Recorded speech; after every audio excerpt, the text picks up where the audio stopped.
Olá, curioso! Seja muito bem-vindo a mais um vídeo aqui do canal. Hoje estreia um novo quadro super especial, os filmes lendários. Aqui vamos revisitar aquelas obras que marcaram a história do cinema, explorando tanto os bastidores de sua produção, quanto a própria trama que conquistou o público.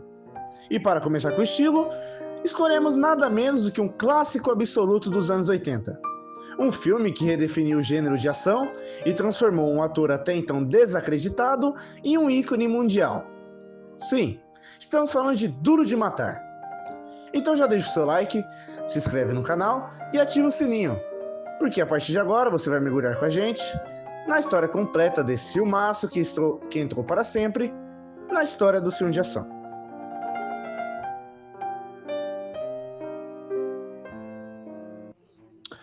Tudo começou bem antes das câmeras rolarem. A ideia de Duro de Matar nasceu em um livro chamado Nothing Lasts Forever, lançado em 1979 por Roderick Thorpe.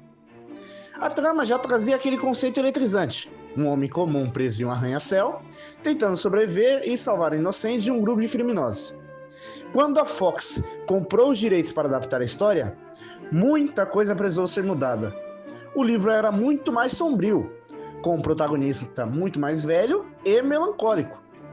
Já no cinema, os produtores decidiram dar outro tom. Mais ágil, mais divertido, com um equilíbrio entre ação explosiva e um humor muito afiado.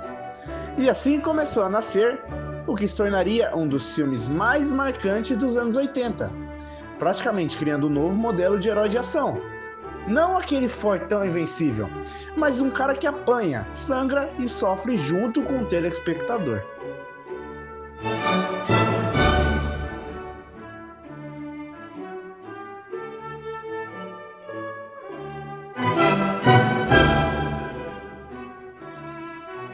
Entretanto, ter um herói improvável acabava gerando um desafio enorme. Quem iria interpretar este personagem? A primeira lista de candidatos parecia um desfile de titãs de Hollywood. Atores como Clint Eastwood, Sylvester Stallone, Arnold Schwarzenegger e até Burt Reynolds foram chamados. Todos foram cogitados para o papel, mas todos não tinham alguma coisa ali que faltava para se encaixar. Até que a escolha caiu no colo de Bruce Willis, que na época era conhecido apenas pela série de comédia romântica Moonlightning, que no Brasil foi chamada A Gato e o Rato. Ninguém levava fé. Bruce Willis não tinha o porte físico de um Schwarzenegger, nem a aura mítica de um Stallone, mas foi justamente essa humanidade, esse jeito irônico, meio cansado, mas esperto, que deu a vida ao policial John McClane e transformou o filme em algo único.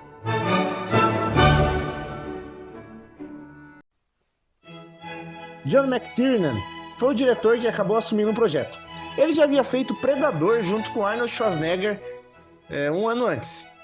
E já era um diretor que estava começando a criar um portfólio interessante ali de filmes de ação. E o filme começa de uma maneira muito trivial. John McClane, que é o personagem do Bruce Willis, ele é um policial de Nova York que viaja para Los Angeles para visitar a sua esposa Holly, que é interpretada pela atriz Bonnie Bedelia, e tenta se reconciliar com ela durante a festa de Natal da empresa em que ela trabalha, que se chama Nagatomi Corporation. O clima inicial já mostra que há uma grande distância entre eles, né? Porque a Holly ela aceitou uma oportunidade de carreira em Los Angeles e deixou ele ali, né? Deixou o seu marido. Já o John, ele não conseguiu largar o seu emprego em Nova York, então eles ficaram separados ali, né? E você vê que eles não estão muito conectados nesse início de filme aí que demonstra esse romance entre eles. E essa tensão do casal dá uma profundidade à história, né? Porque o filme não é só sobre muito tiro e tal, não é só ação. Ele dá uma humanidade aos seus personagens, né? Enquanto isso, a Nagatomi Plaza, que é o local da empresa da Holly, é apresentada em toda a sua imponência. Um prédio moderno, símbolo do poder corporativo dos anos 80. Essa ambientação é importante porque o Arranha-Céu se torna quase um personagem do filme mesmo. Suas salas, corredores, dutos de ventilação e vidraças serão palco onde todo o conflito vai se desenrolar. Essa escolha de cenário fechado e vertical foi um golpe de mestre da direção do John McTiernan, porque cria uma sensação constante de claustrofobia e isolamento.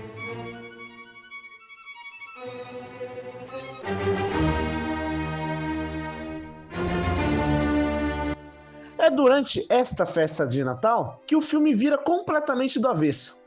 Hans Gruber, que é interpretado por Alan Rickman, e seu grupo de criminosos armados invadem o prédio, fazendo todos de refém. O contraste é brutal. Um clima de confraternização se transforma em um pesadelo em questão de minutos. Gruber, elegante, frio e calculista, explica que está ali não por ideologia, mas por dinheiro. Ele planeja roubar centenas de milhões de dólares em títulos guardados no cofre da Nagatomo.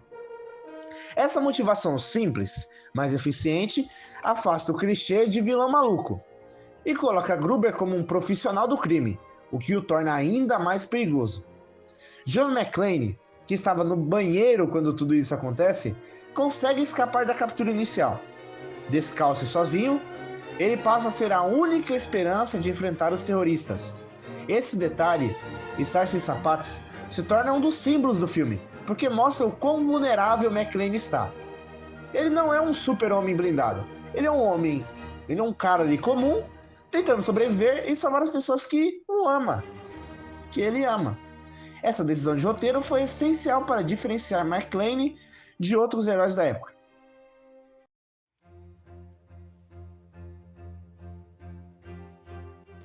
Bom, a partir daí, o filme se transforma em um verdadeiro jogo de gato e rato entre McClane e os criminosos.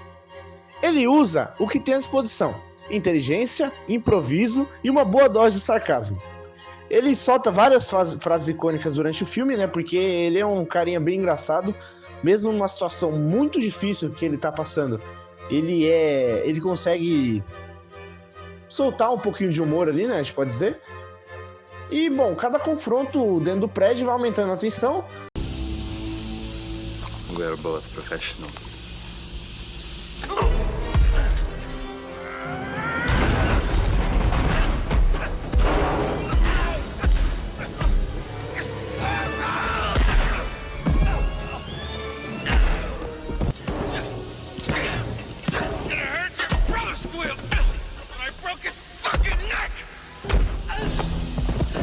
Mas também revela várias camadas de personalidade do John, né? Porque ele mostra ali que ele ama muito a esposa, né? Porque a todo momento ele cita o nome da esposa, ele lembra da esposa, né?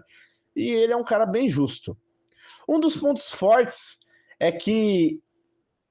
do filme é que McClane vai derrotando os capangas de Gruber um a um, seja de uma maneira muito criativa, usando sempre o ambiente a seu favor. O prédio, com seus andares ainda em construção, escritórios luxuosos e sistemas de ventilação, vira um verdadeiro campo de batalha. E cada vitória é conquistada com dor. John se corta, se fere, sangra, se cansa. Essa vulnerabilidade cria identificação imediata com o público. Diferente de outros heróis invencíveis, ele sofre como nós sofreríamos nessa situação. Além dos personagens principais, o filme conta com personagens secundários que acrescentam muito à trama. Um dos mais importantes é o Sargento Al Powell, interpretado por Reginald VelJohnson, policial que faz contato com McClane do lado de fora do prédio. Ele chega ali depois de a polícia ser chamada, né? E ele parece que ele vai embora, mas depois ele acaba ficando, né? E eles ficam... O John McClane ele entra em contato com esse policial e a relação entre os dois vai sendo construída por meio de rádio. E fica algo bem emocionante, né? Porque cada um vai contando suas histórias, né? O Powell acaba se tornando confidente de McClane, um apoio psicológico e meio ao caos que ele está passando. Outra figura memorável é Alice, interpretado por Hart Bochner, colega de Holly, arrogante e oportunista, que tenta negociar com Gruber e acaba pagando caro por sua ambição, né? Que ele acaba morrendo. Também vale destacar Tel, The Gladys Gilliard Jr., o hacker do grupo ali do Hans Gruber. responsável por abrir o cofre da Nagatomi. Ele adiciona um toque tecnológico e irônico à equipe de vilões, mostrando que não se trata apenas de força bruta, mas de um plano bem elaborado. Esses personagens ajudam a enriquecer a narrativa, criando diferentes dinâmicas dentro do enredo.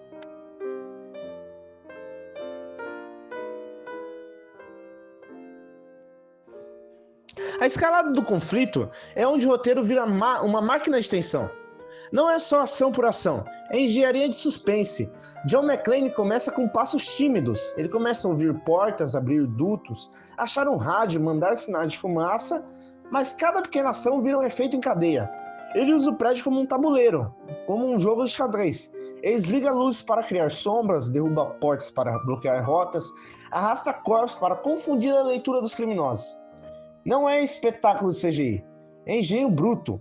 Isso dá ao filme, né, um ar de faça você mesmo, que é extremamente delicioso de assistir. Kor Alexander Godunov surge como força física concentrada, uma presença que assusta porque não tem charme, tem brutalidade. Em vários momentos, McClane perde vantagem, é ferido, cai, sofre e precisa recuar para pensar. Essas pausas são fundamentais. O diretor John McTiernan privilegia a respiração da cena. Dá tempo para a dor se instalar, para a carne do personagem doer. E assim, a audiência sofre junto. Paralelamente, Gruber também mantém o controle do outro lado. Negocia com a polícia, manipula jornalistas e mantém a fachada de comando. A tensão aumenta quando há pequenos erros nas comunicações externas, por causa de Thornburg. Devido à pressa do tenente Dwayne T. Robinson, interpretado por Paul Gleason, por causa do ego que emperra decisões. Essa intersecção entre o caos interno, McClane contra os capangas, e a incompetência externa da polícia, que a polícia não consegue resolver nada, que cria picos emocionais. Em uma cena memorável, McClane manda um pacote com o corpo presente para Gruber.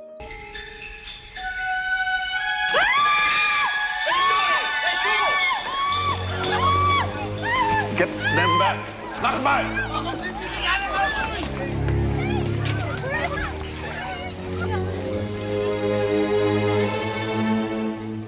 Now I have a machine gun. Ho, ho, ho. A security card we missed. Fudeu de vez! Além disso, surgem momentos íntimos que amortecem a adrenalina. As conversas via rádio com Powell abrem fendas de humanidade. Powell conta medos, McClane confessa fragilidades.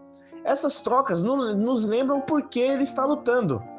Não só por um ideal cinematográfico, mas por uma esposa, por dignidade.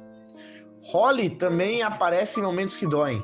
Presa e tentando ser forte, ela mostra que o terror não é só físico, é também moral. As pequenas vitórias de McClane, salvar um refém, desarmar o capanga, recuperar um rádio, soam como acontecimentos épicos, porque são conquistadas em um desgaste muito real. O clímax do filme é uma sequência composta. Não existe apenas uma cena, existe uma montanha-russa que mistura técnica, emoção e surpresa. A primeira etapa é a desconstrução do plano de Gruber. McClane, exausto mas afiado, começa a revelar fendas. Ele descobre rotas, intercepta mensagens e forja momentos que obrigam os criminosos a reagir. Gruber, que até então parecia no controle absoluto, começa a mostrar sinais de pressa. É aí que o filme muda de marcha. Aquilo que era método vira improviso, e quem improvisa melhor tem vantagem. No confronto direto, a câmera privilegia os rostos. Vemos Alan Rickman como Gruber manter a compostura, sorriso frio, frase cortante, enquanto Bruce Willis apresenta uma cara de dor concentrada, aquela expressão de quem já não pode mais fingir. A troca de diálogos é pontual e eletrizante. Gruber joga ironia, McClane atira sarcasmo em ação. A sequência culmina com um momento icônico da queda. Gruber, empurrada para a janela, despenca em câmera lenta. A autenticidade da cena é famosa porque Rickman realmente foi pego surpresa. Sua reação viva, de pânico, foi capturada e virou parte do filme.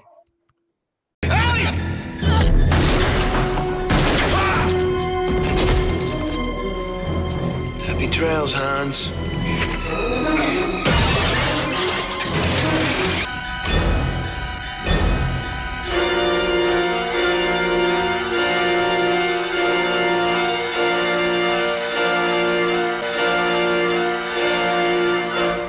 That's not a hostage.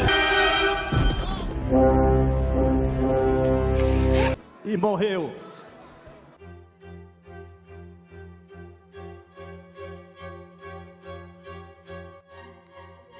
Mas além do efeito visual, o impacto emocional vem na hora seguinte. Não é apenas a queda de um vilão, é a dissolução de uma mentira de controle. A explosão que segue, os gritos de alívio e então o silêncio cortante quando McClane se aproxima de Holly, tudo isso compõe uma catarse acumulada. McClane não sai ileso, ele cai, sangrando, e sua vitória é uma conquista que custa caro. A câmera, então, se permite um momento de calma. O reencontro com Holly é simples, sem frases grandiosas, apenas olhares curtos e respirações pesadas. Esse silêncio final é o que nos diz que a guerra acabou, mas as marcas ficaram.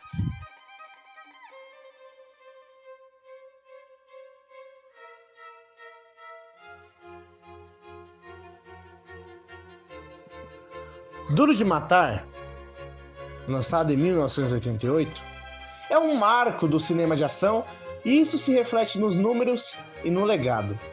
No Rotten Tomatoes, o filme possui cerca de 94% de aprovação da crítica, enquanto na IMDb mantém uma sólida nota de 8.2 de 10, mostrando como conseguiu agradar tanto especialistas quanto o público em geral.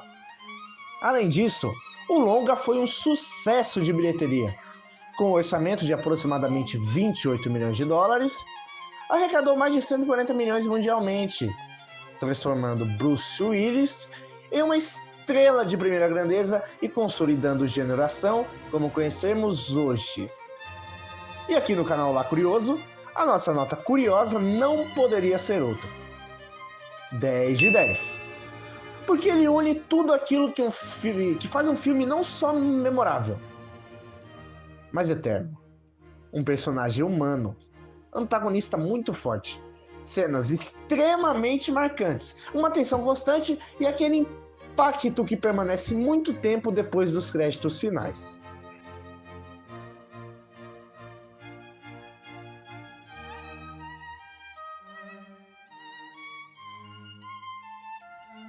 E assim termina o nosso mergulho em Duro de Matar. O primeiro episódio do novo quadro Filmes Lendários, aqui do canal Olá Curioso. A gente explorou desde a origem da obra, baseado no livro, até a escolha polêmica de Bruce Willis. E claro, a trama intensa que fez milhões vibrarem no cinema. Esse filme não foi apenas mais um sucesso de bilheteria. Ele mudou para sempre o jeito como Hollywood faz filmes de ação. Agora eu quero saber de você. Qual outro filme lendário merece aparecer por aqui? Comenta aí embaixo, porque sua sugestão pode virar nosso próximo episódio. Ah, e não esquece, deixa o like, compartilha esse vídeo e se inscreve no canal Lá Curioso para continuar acompanhando essa viagem incrível pela história do cinema. Nos vemos no próximo Filmes Lendários. Até a próxima!